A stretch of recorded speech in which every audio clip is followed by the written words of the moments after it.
Welcome to the deep dive where we take sources you've chosen and extract those key insights. Yeah, Making complex ideas digestible. right. Hopefully spark some aha moments for you along the way. I love those. Me too. Yeah. And we know you're busy, Yeah. but you're curious. Yeah. You want to get to the heart of the matter Definitely. without feeling overwhelmed. Yes. So today we're venturing into the world of Bruce Whealton's The Labyrinth of the Mind. Ooh, okay. This is a collection of reflections on understanding, misunderstanding, connection, Yeah.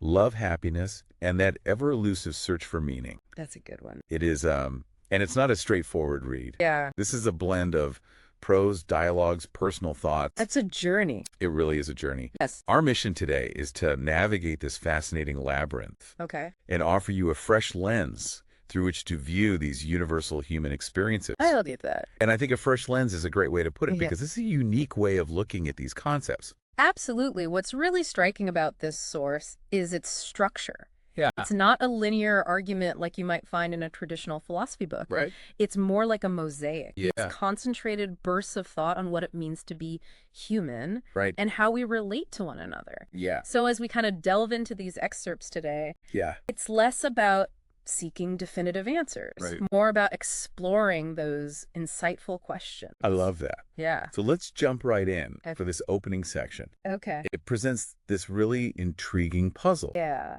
of acceptance and change within a couple.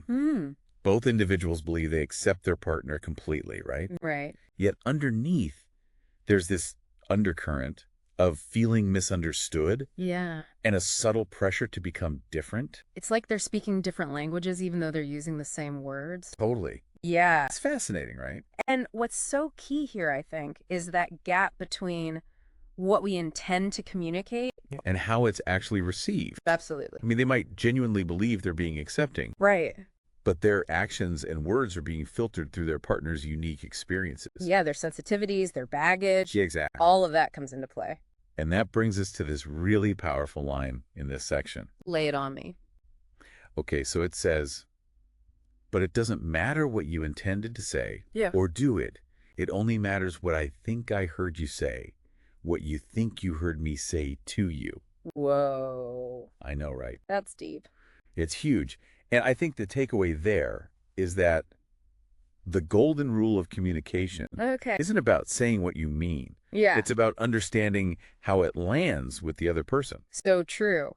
It's about assuming that gap. Yeah. And recognizing that that gap always exists Like- to some extent. You can never fully bridge it. Exactly. And that's such a crucial point because it completely shifts the focus Yeah. from our intentions Right. to the other person's perception. Absolutely. It makes you wonder how much of the friction we experience in our relationships Yeah. comes down to this very disconnect. It's communication. Our well-meaning words getting lost in translation, Yeah.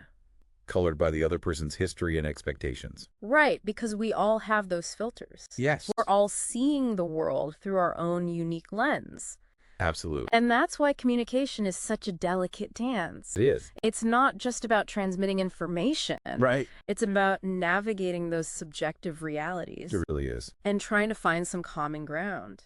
Now, there's this fascinating thread that runs through the book Okay. about what the author calls the performance of naturalness. Interesting. Right. I don't tell me more. So the section's titled Act Naturally and Second Nature. Okay. Really shine a light on how much conscious effort we sometimes put into trying to appear effortlessly ourselves. Oh, yeah.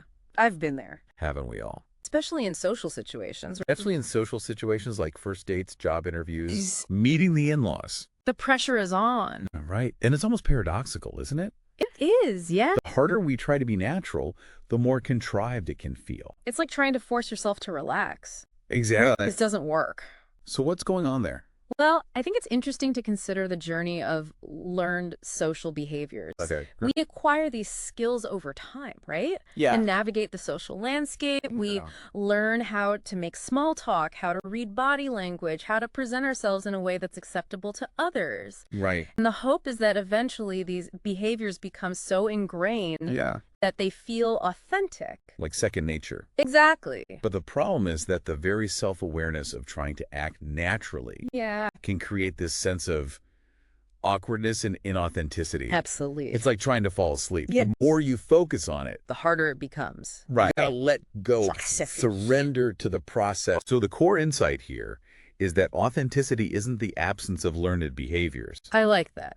but their seamless integration. It's about integrating them into who you are, Exactly. so they become a genuine expression of yourself. And I think a lot of us get caught up in those internal dialogues. Oh, yeah, all the Oh, time. Right, like, am I smiling appropriately? Is my handshake firm enough? Right. Is my Yeah. body language conveying the right message? Do I look cool and confident? Yeah. And it's this constant self-monitoring that can be utterly draining. It is exhausting. And the real aim, it seems, is to reach that point where we feel natural Right. without having to constantly run these internal checks. Where it just flows effortlessly. Yeah. And I think that's where mindfulness comes in. Yeah. Becoming aware of those internal dialogues. Right. Without judgment. And then gently shifting our focus back to the present moment. To the interaction itself. Right. Into the other person. Exactly. And then we come to the section called the game, which takes this idea of social performance a step further.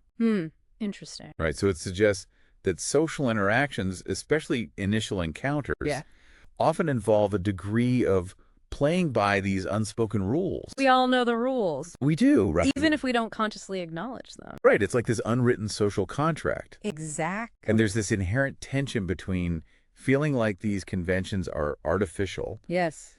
and recognizing their role in creating comfort and connection. It's a paradox. It is, isn't it? Yeah. Like, on the one hand, you're thinking, Yeah. I don't even know this person. Right. So isn't it disingenuous to engage in these polite formalities? Should I just be brutally honest? Right. Skip the small talk and dive right into my deepest fears. Exactly. But then the counter argument is, don't overthink it. Just play the game. Right. Go with the flow. And it implies that these initial stages are often about establishing a safe and comfortable space. Yeah, a foundation. Right before we can let our guard down and connect on a deeper level. It's like building trust. Exactly. Brick by brick. And I think it also speaks to the inherent vulnerability in social interaction. Definitely. Like, playing the game can be a way of testing the waters.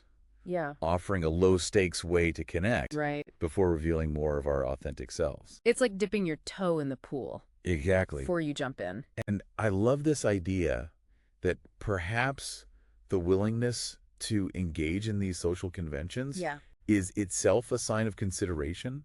It's an acknowledgement of the other person's potential unease. It's like saying, I respect your boundaries. Exactly. I'm willing to meet you halfway.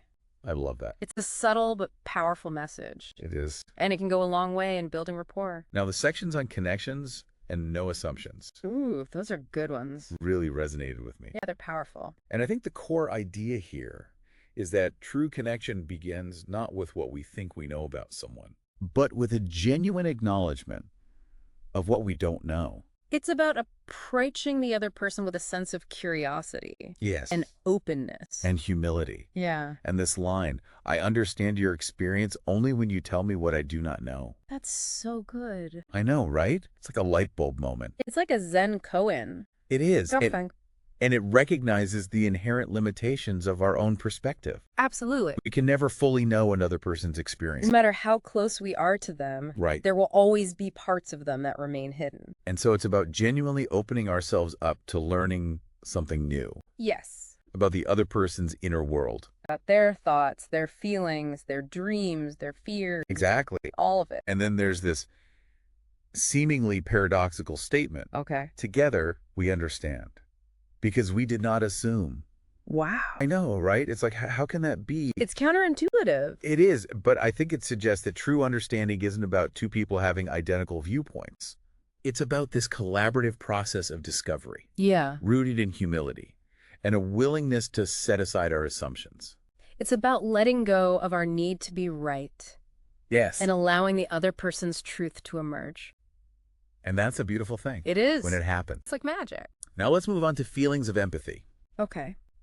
This section delves into the often murky waters of trying to truly understand another person's emotional landscape. Empathy is a tricky one.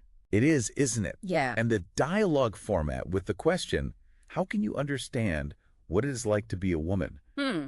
Immediately highlights the inherent limitations. Right, because we can never fully step into someone else's shoes. We can't. Especially when their experiences are shaped by factors we haven't personally encountered. Right, like gender, race, sexual orientation, culture. Exactly. All of those things. And the author directly acknowledges this. Yeah. With the statement, no one truly understands any experience except their own. It's a humbling realization. It is. Yeah. But then this crucial point emerges. Okay. About the attempt to empathize. Yeah. So even though complete understanding might be unattainable, Right. the very act of listening, Yeah. of genuinely trying to comprehend, Right. of acknowledging the limits of our own perspective, That's key. that seems to hold immense value. Absolutely. And I love the phrase, I always begin with this, I do not understand. It's a beautiful starting point. It is. It's so honest. It sets a powerful foundation for connection It does. because it immediately disarms any potential defensiveness Yeah. or judgment. It creates a space for vulnerability Yes. and authenticity. And then there's this wonderfully layered statement. Okay. I understand that you understand, that I don't understand that you don't think I understand. Oh. I know, right? It's a mouthful, It is. but it's brilliant. It's so meta. It's like a hall of mirrors of perception. Exactly. Each understand is a reflection of what one person believes the other person believes about their level of comprehension. Right. And it highlights how tangled our attempts at mutual understanding can become. It's a beautiful illustration of the complexity of human communication. It really is. And it reminds us that even when we're trying our best, misunderstandings are inevitable. They are. But that's okay, Yeah. because it's through those misunderstandings that we can often deepen our connection. Okay, so let's shift gears a little bit Sure. and talk about love. Ooh, my favorite topic. Everyone's favorite topic. Yeah. So in the section, Feelings of Love, Okay. we see this exploration of the intricate dance between self-love and the yearning for love from another. The age-old question. Right, like which comes first? The chicken or the egg? Exactly. It's a classic conundrum.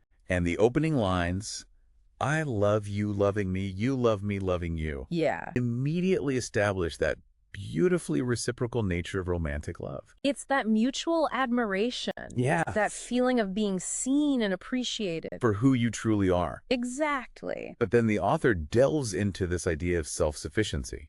Okay. Saying, I think I don't need you to love me for me to love myself. And yet I love you loving me and us loving each other.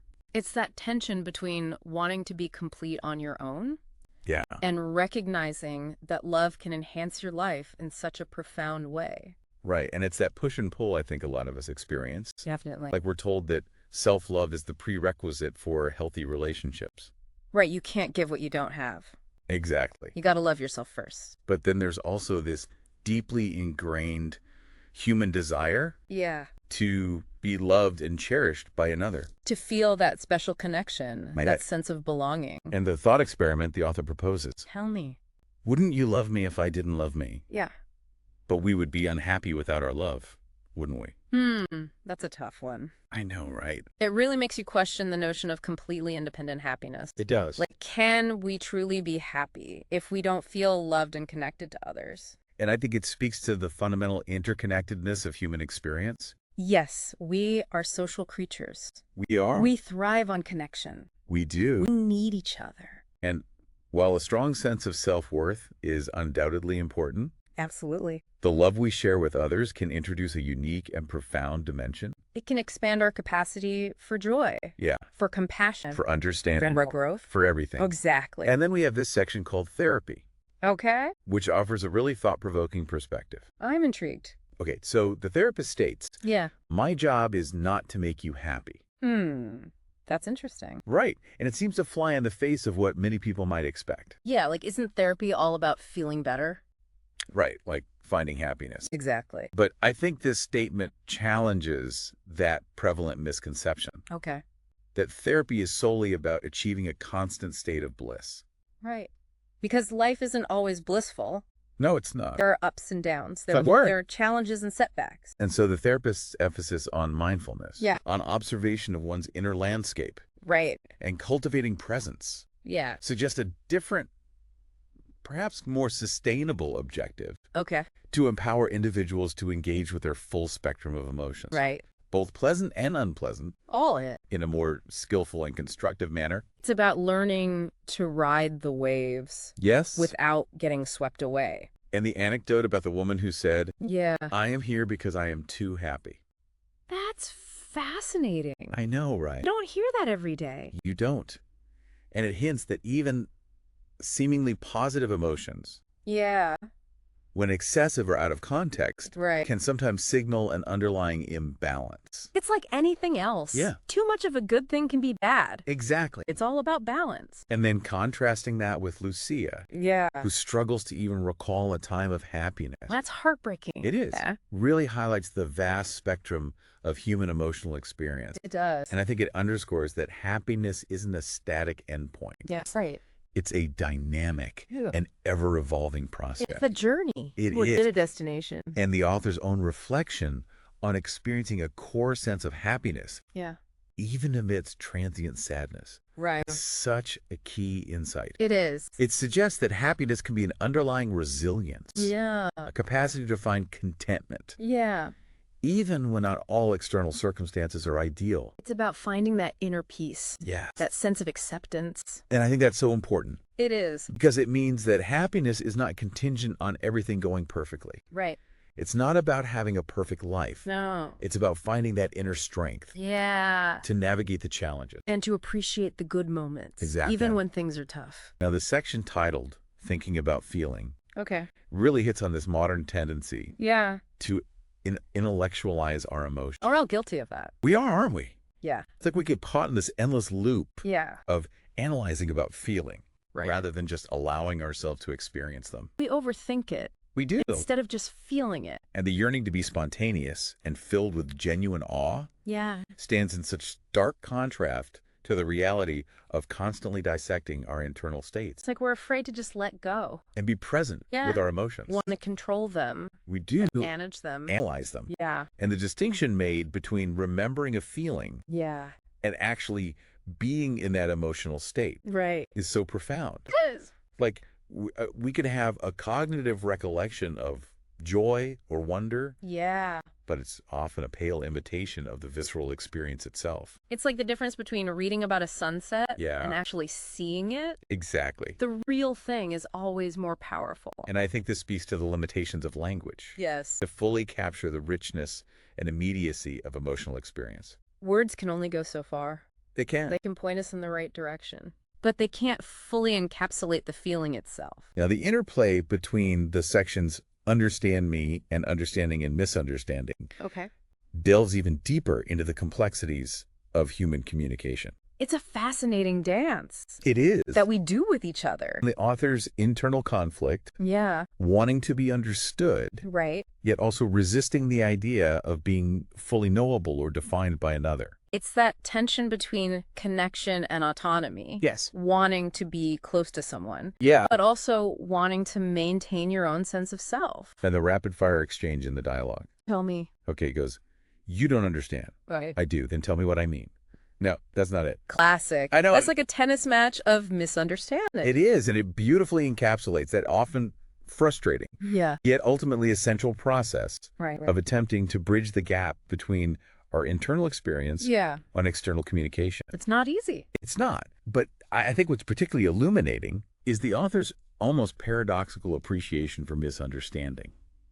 Like this line, I like when we misunderstand, when we talk about it, when misunderstanding becomes a way to understand. That's a beautiful reframing. It is, isn't it? Yeah. It suggests that these moments of disconnect Yeah. aren't failures, Right. but potential pathways to deeper connection and mutual clarification. It's like a detour Yeah. that can sometimes lead you to a more scenic route. Exactly. And you end up discovering something new. And I think that's the beauty of human relationships, Absolutely. that we can learn and grow Yeah. even from our mistakes. And our misunderstandings. Exactly. They're all opportunities for growth. The section Wanting You shifts our focus to the realm of desire Oh. and the delicate dance of anticipating reciprocal feelings. Ah, the thrill of the chase. Right. The butterflies in the stomach. It explores those natural, often unspoken feelings Yeah. and the longing for that desire to be mirrored by another. That's the key, isn't it?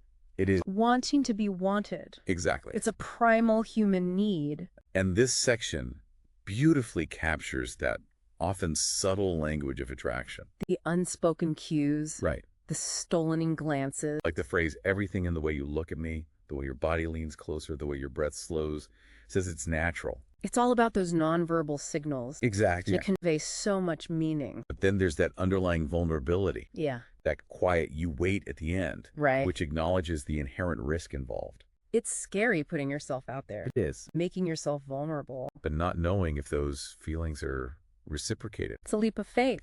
It is. And it takes courage. Now, in love, takes on a more profound and almost poetic tone. Okay. As the author grapples with the challenge of articulating this deeply transformative experience of being truly in love. It's hard to put into words. It is, isn't it? Yeah. It moves beyond simple attraction. Right. Or even deep emotional connection. It's something more. It is. It's a mystery. And the author uses this strikingly evocative language. Yeah. Like miraculous experience, moments held eternity. It's beautiful. And this powerful analogy of electricity. Yeah. To try and capture the unique intensity. Right. And almost ineffable quality. It's hard to describe. Of being deeply in love. Yeah. And it's presented not just as a feeling. Right. But as something truly transformative. Okay. Capable of filling a deep, intrinsic human longing. A longing for connection, for belonging. For wholeness. Exactly. And the comparison drawn to finding solace and meaning in religion or a higher power is particularly striking. It is. Because it suggests that this profound human connection fulfills a similar fundamental need for meaning, for belonging, and perhaps even a sense of something beyond our everyday experience. It's transcendent. It is. It takes us out of ourselves. And the unwavering belief in love as a tangible force leading towards transcendence, while still encompassing the joys and excitements of earthly connection. It's the best of both worlds. It paints this remarkably rich and compelling picture of what love can be. It does. And then we encounter a starkly contrasting perspective. Okay. In the section on nihilism. Ooh, that's a heavy one. It is. Yeah. Which presents the core idea that there is no inherent meaning to be found. Right. Either within ourselves or in the external world. It's a bleak outlook. It is. Yeah. But it's a perspective that deserves consideration. Absolutely. And the thought-provoking questions posed. Yeah. About a newborn's existence prior to language and thought. Right. Challenge our deeply held assumptions. Yeah. About inherent reality and our own sense of self. It's like asking what is the meaning of life? Right. Before we even have the capacity to understand what meaning is. And I think it's a radical and perhaps unsettling perspective. It is. Suggesting that our persistent striving for meaning might ultimately be a fruitless endeavor. Because at a fundamental level, there's simply nothing inherent to be discovered. It's a tough pill to swallow. It is. But it forces us to confront the possibility that the meaning we find in life is not something we uncover, but rather something we actively create. We project it onto the world. Exactly. We give it meaning. And that's a powerful thought. It is. Because it means that we have the power to create our own meaning. Yeah. Even in a world that may be inherently meaningless. We are the meaning makers. We are. And that's a beautiful thing. Now, the surreal dreamscape and the author's subsequent commentary offer this fascinating glimpse into the subconscious mind and the often unacknowledged influence of cultural conditioning. It's amazing how much our subconscious shapes our perceptions. It is. And our beliefs. So in this vivid dream, the author sees a black swan transforming into a black woman. Okay. And this immediate feeling of deep connection washes over them. That's powerful imagery. It is. Yeah. And the author's insightful reflection on societal biases that often associate blackness with negativity is particularly crucial here. It is. Because the powerful and positive emotional resonance of the dream experience is so at odds with these ingrained biases. It challenges those biases. It does. And it raises profound questions about what we have been implicitly taught to perceive versus what we might instinctively recognize as beautiful, familiar, or carrying a sense of connection. If we were truly unconditioned. If we could strip away all of those layers of cultural programming. A powerful thought experiment. It is. Yeah. And the questions the author poses at the end. Tell me. What have I been taught to see? And what might I truly recognize if I let myself? Oh. I know, right? Those are deep questions. They are. Yeah.